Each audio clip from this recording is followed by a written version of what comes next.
ஞாயிற்றுக்கிழமை லீவை முடிச்சுட்டு திங்கக்கிழமை ஸ்கூல் போகும்போது காலையிலே கொஞ்சம் சோம்பேறியாக தான் இருக்கும். அதனால் ஈஸியான ஒரு சாம்பார் தான் வைக்க போகிறேன். காலையிலே கொஞ்சம் சாம்பார் காய் 50 ரூபாய்க்கு வாங்கியிருக்கேன். எங்கள் ஊர் பக்கம்லாம் அவியலுக்கும் சாம்பாருக்கும் தனித்தனியாக வெட்டு மறைக்கிறி தனியாக வெட்டி தருவாங்க. அப்படி தான் அன்றைக்கி வாங்கியிருக்கோம். சாம்பாருக்கு தேவையான காய்கறி எடுத்துட்டேங்க. கொஞ்சம் வெள்ளை பூசணிக்காவும் கூடவே கொஞ்சம் வெண்டைக்காவும் இருந்து அதை மட்டும் நான் ஒதுக்கி வச்சுட்டேன். இன்னொரு நாள் மோர் குழம்பு வச்சுக்கிறதுக்காக அதை ஒதுக்கி வச்சுட்டேன். அப்புறம் வீட்டில் இருந்த முருங்கைக்கெல்லாம் நறுக்கி வச்சுருக்கேன். எப்போவுமே சாம்பார் வைக்கும்போது குண்டா காயாக கட் பண்ணிக்கணும். துவரம்பருப்பு மஞ்சள் தூள் உப்பு போட்டு வேக வச்சுருந்தேங்க. கூடவே பகுதி வெந்ததும் இந்த காய்கறிகள்லாம் அது கூட சேர்த்தாச்சு. தேவையான கல்லுப்பும் போட்டு நல்லா வேக விட்டுறணும்.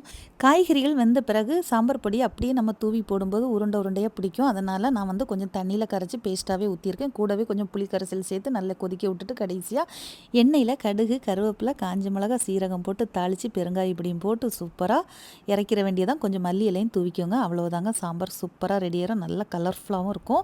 இன்றைக்கி காலையில் எல்லா வேலையும் முடிச்சாச்சு. சோறு கூடவே கொஞ்சம் பழைய சாதம் இருந்து சின்ன வெங்காயம் தயிரெலாம் ஊற்றி வச்சுருந்தேன். ஹஸ்பண்ட் சாப்பிட்ருவாங்க. கொஞ்சம் மோர் மிளகா உருளைக்கிழங்கு ஃப்ரை நேற்று வச்ச ரசம் இருந்து அதையும் சூடு பண்ணி எடுத்துக்கிட்டேன். காலையிலே பொங்கல் சாம்பார்லாம் ஊற்றி பிள்ளைங்களுக்கு ஆற வச்சுட்டேன். வடை மட்டும் கடையிலேருந்து வாங்கணும். சாம்பார் எப்படி இருக்குது பாருங்கள். நீங்களும் இதே மாதிரி மெத்தடில் செய்யுங்க. சூப்பராகவே இருக்கும். ப்ரூனோ கண்மணி ஆல்வேஸ் வெயிட்டிங். எதுக்காகனா பாலுக்கு அவங்களுக்கும் பால் காய்ச்சி கொடுத்தாச்சு.